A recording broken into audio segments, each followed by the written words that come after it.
दोस्तों, ये दिसंबर 2025 की आखिरी रात है। गांव भैरवपुर की चौपाल पर आग जल रही थी और ठंडी हवा हड्डियों तक चुभ रही थी। चौपाल पर बैठे थे हरिनारायण काका, उनके दोस्त गोपाल, भीमसेन और लखन। पहली कहानी हरिनारायण काका की। हरिनारायण काका बोले, आज की रात मुझे 35 साल पहले की वो रात याद दिला रही है। ये बात 1990 की दिसंबर की है।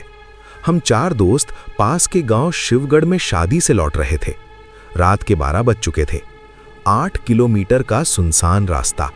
रास्ते में पड़ा एक पुराना पीपल का पेड़, जिसे लोग कहते थे चुड़ैल वाला पेड़। जैसे ही हम पास पहुंचे, गोपाल ने मेरा हाथ पकड़ लिया। देख, वहां कोई बैठा है। टॉर्च की रोशनी डाली तो सफेद साड़ी में एक औरत, लंबे बाल जमीन तक।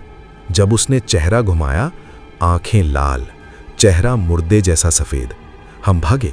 मंदिर था आगे, कालेश्वर महादेव मंदिर। घंटी बजते ही वो चीखी और बोली, अगली बार नहीं बचोगे।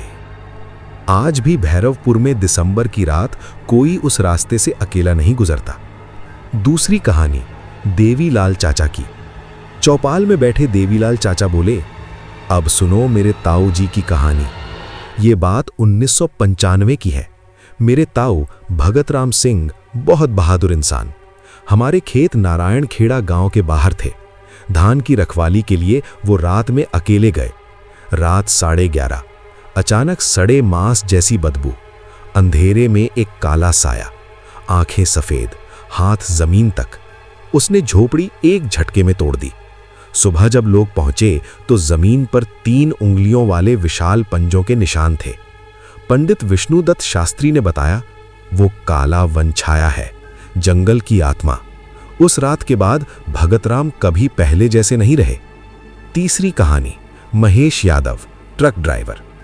चौपाल के कोने में बैठे महेश यादव बोले, ये कहानी हाईवे की है। साल 2015 मैं दिल्ली से माल लेकर कोलकाता जा रहा था। रात 2 बजे पूर्वांचल हाईवे पर घना कोहरा। सड़क के बीचों बीच सफेद साड़ी वाली औरत। हॉर्न बजाया, कोई हरकत नहीं। जब उसने सिर उठाया, आंखें नहीं थीं, खून टपक रहा था।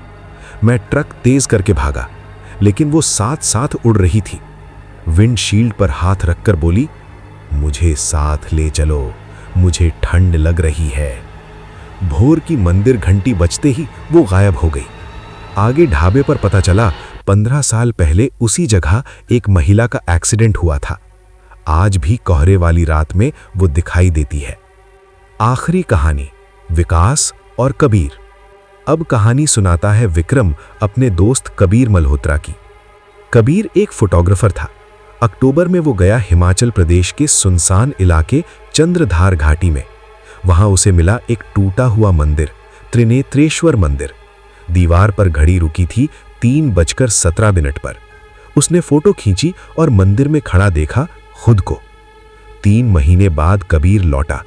कैमरे में कोई फोटो नहीं थी, सिर्फ एक वीडियो जिसमें कबीर जमीन पर पड़ा था और कोई अदृश्य चीज उसे देख रही थी। वीडियो टाइम 3:17 AM, लेकिन वो दोपहर में गया था।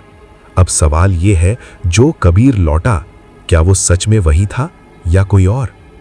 अंतिम लाइन, अगर आप कभी भैरवपुर के पीपल वाले रास्ते से गुजरे, नारायण खेड़ा के खेतों में बदबू महसूस करें, पूर्वांचल हाईवे पर कोहरे में सफेद साड़ी देखें या चंद्रधार घाटी में 3:17 वाली घड़ी, तो रुकना मत, क्योंकि कुछ चीजें हर साल दिसंबर में वापस आती हैं।